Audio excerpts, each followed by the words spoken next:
Jinping lors de la cérémonie d'ouverture et l'orientation que prendront les futures coopérations sino-algériennes. Il assure également que l'Algérie souhaite participer activement à l'approfondissement de son partenariat stratégique avec la Chine.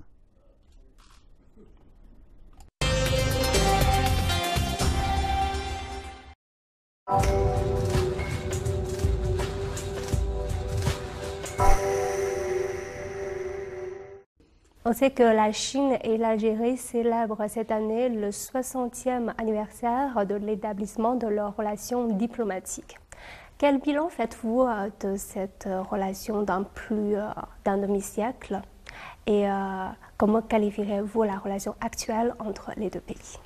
Eh bien, comme vous venez de le dire, nous allons célébrer cette année le 60e anniversaire de l'établissement des relations diplomatiques entre l'Algérie et la République populaire de Chine.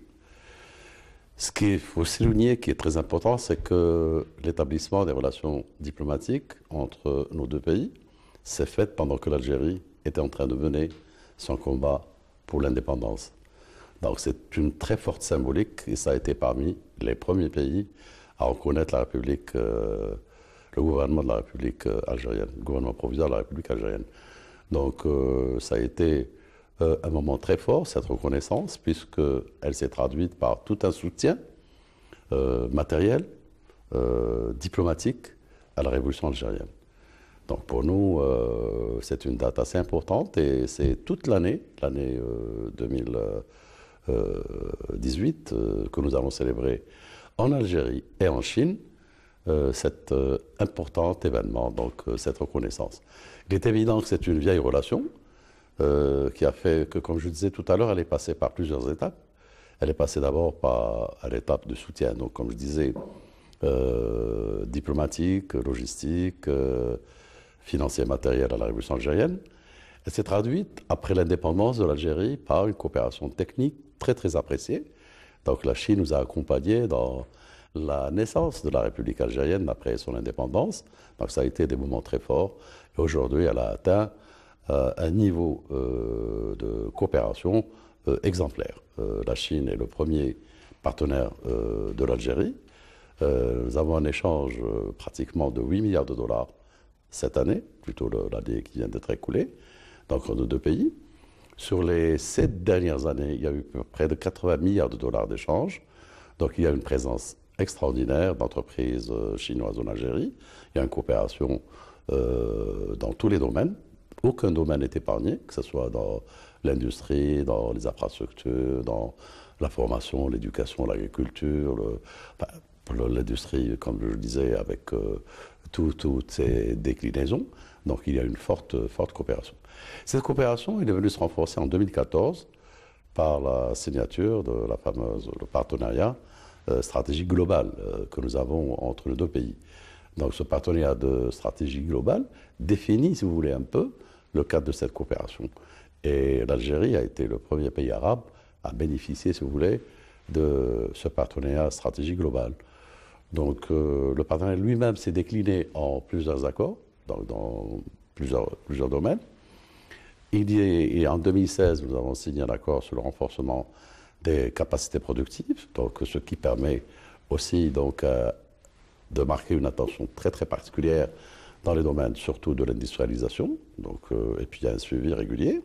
Nous avons eu également un plan quinquennal donc, qui se termine cette année, donc qui est né juste après 2014. Et hier, donc, dans le cadre de mes discussions avec mon collègue chinois, nous sommes en train de préparer le deuxième plan quinquennal qui va aller donc de 2019 à 2024. C'est dire que la coopération est très dense. Elle est également dans le domaine humain. Donc il y a beaucoup d'Algériens qui ont bénéficié de bourses d'études. Il y a des échanges culturels avec la République populaire de Chine. Et là, on a bénéficié d'un don qui a fait qu'Alger a son opéra aujourd'hui, grâce donc à un don du gouvernement chinois. C'est une très belle œuvre, l'Opéra Le Prat d'Alger. Il y a aussi un autre projet d'une grande maison de la jeunesse au niveau d'Alger. C'est dire que la coopération elle est très très dense, elle est très diversifiée. Alors, lors de votre visite de cette fois, vous avez également participé au forum de coopération entre la Chine et les pays arabes. Et vous avez fait notamment une intervention et vous avez insisté sur l'élargissement des perspectives de coopération entre la Chine et le monde arabe et le renforcement des relations entre l'Algérie et ce pays ami qu'est la Chine. Là, j'ai des questions à vous poser. Quelles sont, selon vous, ces nouvelles perspectives de coopération et dans quel sens allez-vous œuvrer pour renforcer le partenariat entre la Chine et l'Algérie? Eh bien, ma visite a un double sens, cette fois-ci à Beijing. D'abord, je suis venu dans le cadre de ce forum, donc le forum sino-arabe. J'ai pris part, donc j'ai représenté mon pays à cette réunion, qui a été marqué par un discours extrêmement important du président Xi Jinping sur les perspectives justement de cette coopération entre le monde arabe et la Chine. Donc il y a plusieurs volets dans cette coopération entre le monde arabe et la Chine. Donc, mais avant de revenir un peu sur ce forum, je dis que la deuxième partie de ma visite, c'est une visite officielle, bilatérale, donc à l'invitation de mon homologue, le ministre des Affaires étrangères de la République populaire de Chine. Alors, concernant le forum en lui-même, j'ai dit que c'est une étape très importante dans le renforcement de la coopération entre le monde arabe et la Chine. Nous sommes des ensembles voisins, donc entre le monde arabe, et nous avons une histoire très très longue, donc entre le monde arabe et la Chine. Et aujourd'hui, nous appartenons à un monde en pleine turbulence, donc il est important que ces deux ensembles puissent coopérer dans plusieurs domaines, que ce soit dans le domaine économique purement, il y a des capacités, il y a des possibilités extraordinaires qu'offre le marché arabe et qu'offre la Chine également. Donc il faut que nous saisissions ces opportunités. Et l'un des exercices auxquels on s'est adonné à cette réunion, c'est justement voir quels sont les champs d'action qui permettent le renforcement de la coopération dans le domaine économique et commercial avec la République populaire de Chine. Mais il y a également les questions de concertation sur des questions internationales qui nous interpellent. Le monde arabe vit des moments difficiles, nous avons affaire à des conflits, nous avons affaire à la question palestinienne qui tarde à trouver une solution. Donc nous avons, nous, en tous les cas, Algérie, plaidé pour que ces conflits puissent être réglés dans les meilleurs délais possibles, puisqu'il n'y aura pas de développement s'il n'y a pas de stabilité, et la stabilité viendra par le règlement des conflits. Il est évident, je parle au nom de mon pays, de l'Algérie, avec la Chine, nous sommes toujours convergents sur des questions fondamentales. Un, sur des principes et des valeurs universelles qui nous lient à travers la Charte des Nations Unies, mais également à travers des politiques de non-ingérence, de non-intervention dans les affaires intérieures des États. C'est un peu l'héritage de l'esprit de Bandung. C'est l'héritage un peu de deux parcours. Vous savez, quand on voit le parcours de la République populaire de Chine et quand on voit le parcours de l'Algérie, de la République algérienne, c'est des parcours qui sont faits dans la lutte pour la liberté, dans la lutte pour l'indépendance. Et ce sont des valeurs extrêmement importantes, c'est des valeurs fondamentales qui, en tous les cas, en ce qui concerne l'Algérie, et ça se voit également en ce qui concerne la Chine, nous sommes jaloux de ces indépendances, nous sommes maîtres de nos décisions, nous décidons pour nos peuples, personne ne décide à notre place, et nous sommes contre les interventions étrangères, nous sommes pour des solutions basées sur les dialogues. Nous vivons, nous, l'Algérie, dans une zone de grande turbulence, nous avons une crise en Libye, dans le Sahel, et nous avons toujours privilégié la solution politique, la solution pacifique, la solution par le dialogue, la solution par l'appropriation des acteurs de ces pays en conflit pour qu'ils règlent eux-mêmes leurs problèmes. Nous sommes contre les solutions qui s'imposent de l'extérieur. Chaque pays a son histoire, chaque pays a sa trajectoire, et chaque pays, quand il est confronté à des problèmes, il doit trouver des solutions par le dialogue et par la conciliation.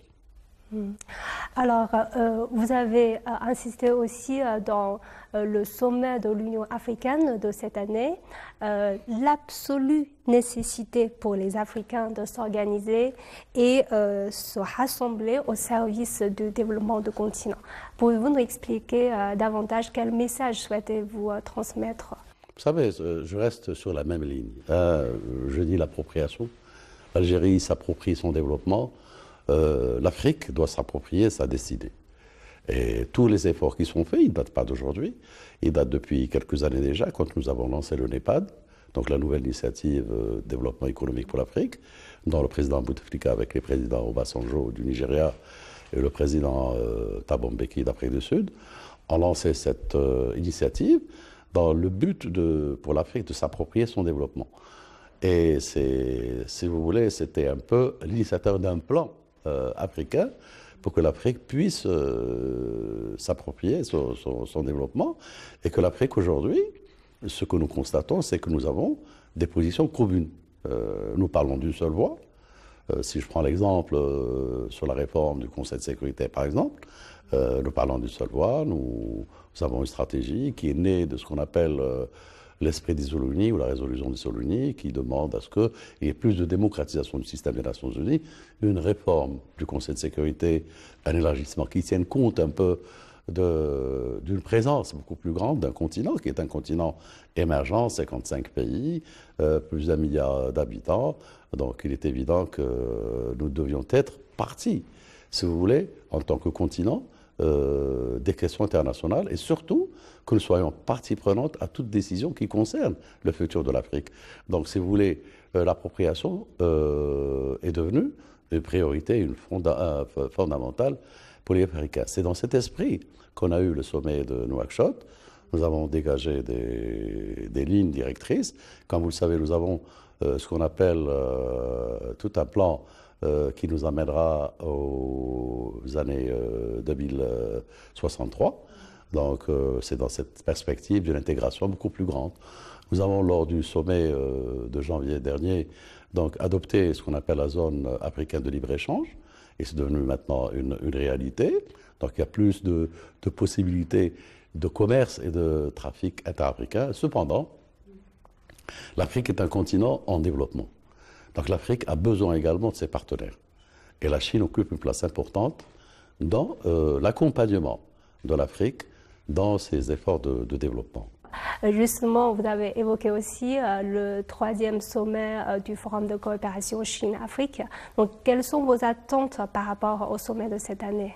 Pour revenir à la thématique ou le thème de la corruption, le sommet de Nouakchott a été le sommet consacré. La thématique essentielle, c'était la lutte contre la corruption. La corruption est un phénomène mondial qui entrave le développement, qui perturbe le développement et qui sort des cadres légaux. Donc la lutte contre la corruption, c'est non seulement au plan interne de chacun de nos pays. Nous avons des législations. Nous, en Algérie, on a un observatoire sur la lutte contre la corruption. Nous avons des lois. Donc, et nous traitons de ces questions d'une manière régulière. Cependant, la corruption, pour être corrompue, il y a des corrupteurs. Donc il faut non seulement lutter contre les corrompus, mais lutter aussi contre les corrupteurs. Contre les corrupteurs, et puis l'Afrique est souvent l'objet d'agissements de par certains, je ne dirais pas tous les partenaires, mais certains partenaires, qui font que la corruption a pris de l'ampleur dans certains pays. Donc c'est une prise de conscience collective, et des décisions ont été prises dans le cadre africain, non seulement pour renforcer les législations chacun dans son pays, mais également la coopération dans ce domaine. Ça va nous permettre, lors du prochain FOCAC en septembre prochain, ici à Beijing, de faire une évaluation de ce qui a été fait. Et donc comment nous avons pu mettre en œuvre ces 10 recommandations, ces 10 actions qu'on a convenues ensemble avec le partenaire chinois, et puis voir ce qui a marché, ce qui n'a pas marché. Ce sera l'occasion également d'inscrire l'action qui naîtra de ce sommet dans le cadre du renforcement du partenariat entre l'Afrique et la République populaire de Chine. Alors, on voit que cette année, lors du forum de coopération entre la Chine et les pays arabes, l'initiative Ceinture et Route occupe une place très importante. Et aussi, on a prévu que pour le sommet de FOCAC, on va discuter aussi cette initiative. Donc, je sais que l'Algérie est une partie prenante très active dans cette initiative. Alors, comment évaluez-vous déjà les résultats accomplis et quelles sont vos attentes sur l'avenir de cette initiative? L'initiative Sainte-Claire-Haute est une initiative qui est très louable en elle-même, puisqu'elle s'inscrit dans le cadre de cette volonté de renforcer le partenariat entre le monde arabe. Nous venons donc d'adopter une déclaration qui renforce cette approche et cette vision à travers la déclaration de Beijing du sommet de la réunion sino-arabe, mais également dans le cadre du partenariat avec l'Afrique. Et le sommet sera dédié à cette initiative Ceinture et Route. Donc ça rentre dans le cadre du partenariat. L'Algérie, dans tout ça, nous sommes un pays arabe et nous sommes un pays africain. Nous sommes un pays méditerranéen, nous occupons une place géostratégique unique. Nous sommes donc méditerranéens, maghrébins, africains, arabes. Donc nous sommes un partenaire, disons, important dans le cadre de toute stratégie de renforcement de la coopération entre ces deux ensembles, la République populaire de Chine. Je disais que nous sommes l'un des premiers partenaires africains, arabes de la République populaire de Chine. Donc ceci nous donne ce privilège, si vous voulez, d'être un peu au centre de cette coopération. Nous sommes à l'ouverture de l'Afrique, nous sommes le passage obligé vers l'Afrique subsaharienne. Si nous avons construit une route qui va aller d'Alger jusqu'à Lagos, c'est ce qu'on appelle le transsaharien. Cette route est pratiquement terminée. Nous, en tant qu'Algérie, nous sommes arrivés à la frontière du Niger. Il y reste 222 km à faire en territoire du Niger pour faire la jonction avec le réseau du Nigeria, donc faire la jonction avec toute l'Afrique de l'Ouest. Nous avons trouvé les financements pour cette route, nous avons fait des études, et il y a aujourd'hui donc des entreprises algériennes et nigériennes qui sont en train de terminer ces 222 km qui restent à faire. Et ça, c'est une perspective extraordinaire pour permettre justement un renforcement de la coopération entre la République populaire de Chine et l'Algérie. Dans le cadre de cette initiative de Ceinture et Route, ces grands projets structurants qui existent entre l'Algérie et l'Afrique subsaharienne trouvent toute leur place dans le cadre de cette initiative. Alors, dans votre plan d'action du gouvernement 2017, j'ai vu il y a la poursuite d'une diplomatie dynamique qui a été mise en avant. Et on sait aussi que l'Algérie vient d'être élue à la vice-présidence de l'Assemblée générale de l'ONU. Et vous avez aussi une carrière diplomatique, non seulement en Algérie, mais aussi vous avez aussi travaillé dans des organes internationaux pendant longtemps. Donc, quelle est votre vision de la diplomatie algérienne aujourd'hui et comment le pays compte-t-elle se positionner sur la scène internationale? Eh bien, la diplomatie algérienne, comme dans tous les pays du monde, est le reflet de la politique intérieure. Donc, elle s'adapte en fonction de l'évolution interne chez nous. Aujourd'hui, nous avons deux préoccupations majeures. C'est la lutte antiterroriste et la déradicalisation. Donc, nous avons vécu en Algérie une décennie tragique où il y a eu plus de 200 000 Algériens qui sont morts. Donc, à partir de là, nous avons tiré beaucoup de leçons. Il y a une politique qui a été prônée par le président de la République, c'est de ce qu'on appelle la concorde civile et la concorde nationale, qui a permis à l'Algérie d'être aujourd'hui l'un des pays les plus stables et les plus sûrs de la région. Donc nous sommes un peu la diplomatie et le prolongement de la politique intérieure. Donc il y a cette dimension. Aujourd'hui, la lutte antiterroriste et les questions liées à la déradicalisation sont des vecteurs essentiels de notre diplomatie. D'ailleurs, c'est des questions qui sont à l'ordre du jour de tous qui sont à l'agenda de tous les forums internationaux, y compris les Nations Unies.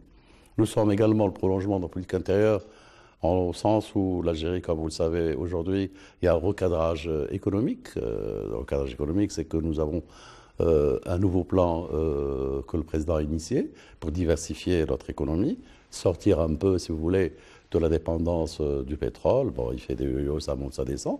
Donc nous sommes un pays qui a de grandes capacités, de grandes possibilités. Donc notre rôle est également de promouvoir, si vous voulez, cette stratégie et faire en sorte que le partenariat réponde à ces préoccupations. Nous avons signé hier, par exemple, avec nos amis chinois, un accord extrêmement important dans le domaine du tourisme. Nous sommes un pays qui a une très grande vocation touristique. Et donc c'est un gisement extraordinaire que nous voulons développer.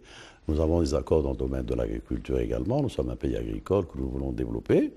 Et donc c'est ça un peu la diplomatie. Bien sûr, au niveau des Nations Unies, nous jouons un rôle important. Hier, d'ailleurs, le ministre m'a rappelé comment l'Algérie a contribué. Et le président Bouteflika, qui était à l'époque ministre des Affaires étrangères, donc à travers la résolution, je crois, 24-14 des Nations Unies, si je ne me trompe pas, qui a permis à la République populaire de Chine de retrouver sa place, sa grande place dans les Nations Unies.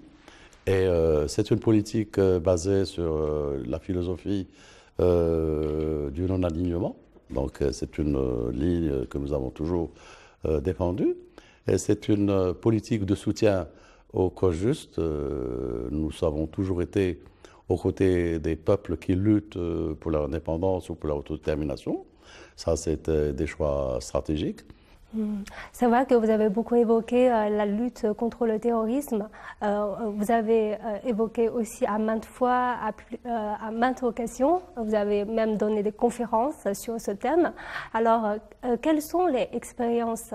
Est-ce que vous pouvez nous résumer brièvement quelles sont les expériences que l'Algérie veut partager avec le monde aujourd'hui? Et est-ce qu'il y a des projets de coopération avec la Chine en ce sens? Vous savez, la lutte antiterroriste, c'est l'affaire de tout le monde. Dans un pays, c'est l'affaire de tous. C'est l'affaire de nos forces de sécurité, de notre armée, qui a joué un rôle essentiel. Elle a joué un rôle fondamental dans la lutte contre le terrorisme. C'est le rôle du politique, c'est-à-dire la stratégie du gouvernement. C'est le rôle de tous les partis politiques et c'est le rôle des citoyens. C'est-à-dire la lutte, elle doit être globale, où tous les acteurs politiques, militaires, sécuritaires, société civile, même les partis d'opposition, sont partie prenante à la lutte antiterroriste, et surtout le citoyen. Nous, le miracle, comment nous avons réussi à être l'un des pays les plus sûrs au monde, et ça, c'est pas moi qui le dis, c'est l'Institut Gallup, dans ses évaluations l'an dernier, elle a classé l'Algérie parmi à la place 6e pays les plus sûrs au monde, sur 136 pays qu'elle a évalués. Donc ça, c'est le résultat de toute une politique qui a été menée par notre pays, et qui nous a permis aujourd'hui d'être un pays sûr et stable. Donc ça, c'est une expérience que nous avons vécue, que nous voulons partager. Je disais tout à l'heure que le président avait pris l'initiative dès 1999, dès son élection, c'est de la concorde civile. Après, on a fait une politique de réconciliation nationale. Comment nous avons réintégré ceux qui avaient pris le chemin des maquis, etc. Comment cette stratégie de réconciliation nationale a permis à beaucoup d'égarés de retrouver leur vie normale, leur vie civile. Comment apprendre aux gens, si vous voulez faire de l'opposition, vous devez la faire dans le cadre de la loi, dans le respect donc, de la Constitution, de la loi de la République. Le recours à la force et à la violence n'appartient pas à un parti politique ou à des gens qui veulent faire de la politique. L'utilisation des armes, c'est l'État, c'est ses institutions, c'est son armée, c'est sa police et rien d'autre. Donc tout ça, ça a permis quand même, si vous voulez, à l'Algérie d'acquérir une masse d'expérience que nous sommes prêts, que nous partageons. Donc on a fait la concorde civile, on a fait la réconciliation nationale et on a fait aussi le vivre ensemble et en paix. L'an dernier, et là je saisis l'occasion pour remercier la République populaire de Chine d'avoir soutenu l'initiative que nous avons prise lors de l'Assemblée générale l'an dernier, qui a fait de la journée du 16 mai la journée mondiale internationale du vivre ensemble et en paix. Cette initiative qu'a prise l'Algérie est soutenue par l'Afrique et soutenue par nos amis, notamment la République populaire de Chine, et qui fait que chaque année, nous célébrons la journée internationale du vivre ensemble et en paix. Là aussi, le vivre ensemble et en paix, nous l'avons pris sur notre propre expérience. Nous sommes un peuple qui a tellement souffert, nous sommes un peuple qui a son identité, donc nous avons, si vous voulez, on s'est réapproprié notre identité depuis des millénaires. L'histoire de l'Algérie est une belle histoire, une histoire très très riche. Comment l'Algérie et la Chine travaillent ensemble pour le maintien de la paix et la stabilité dans le monde, étant donné qu'on partage beaucoup de valeurs ensemble? Je remercie mon collègue, le ministre Wang Yi, pour l'invitation qu'il m'a adressée à effectuer donc en marge de ce forum, une visite officielle bilatérale. Ça a été un grand moment dans notre relation. Lui-même était venu en Algérie à l'occasion de la célébration du 50e anniversaire de l'établissement des relations diplomatiques. Moi, je suis venu à Pékin, donc à Beijing, à l'occasion du 60e anniversaire de l'établissement de relations diplomatiques. Ça nous a permis de faire une évaluation globale de la coopération bilatérale, qui se porte bien. Donc, on a parlé également de perspectives de son renforcement, de son élargissement. Nous avons parlé également de certaines difficultés, peut-être qu'ont certains projets, et qu'il va falloir booster pour faire en sorte que cette coopération, justement, devienne exemplaire. Elle est exemplaire et nous tenons au niveau politique à ce qu'elle soit, qu'elle reste. Ça nous a permis également d'avoir des échanges sur la situation internationale, que ce soit le conflit du Moyen-Orient, enfin la situation en Palestine, ou en Syrie, ou en Libye, ou au Sahel.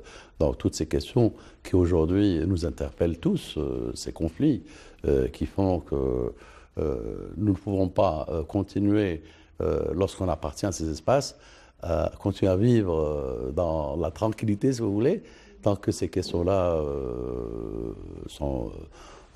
nous interpellent. Donc nous avons parlé de la coopération, la coordination. Nous avons signé également donc, un deuxième document extrêmement important, c'est celui, on a supprimé les visas donc, pour les passeports diplomatiques et de service. Ça va permettre une fluidité des deux côtés.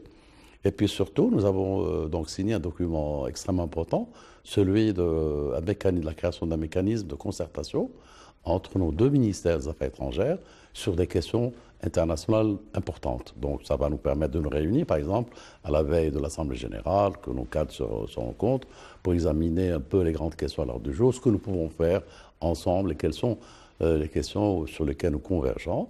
Donc c'est des mécanismes qui nous permettent d'avoir une concertation permanente et surtout d'encadrer la concertation. Il faut que ce soit un cadre officiel, tout comme la concertation au plan politique, tout comme sur les questions de sécurité, de lutte antiterroriste. Nous avons des mécanismes qui fonctionnent bien, qui se réunissent de manière régulière. Il y a des experts de part et d'autre, des spécialistes de toutes ces questions qui se voient et qui partagent les analyses, le renseignement, l'information. Et ça nous permet également d'avoir une meilleure approche, une meilleure vision des problèmes qui se posent dans notre monde actuel.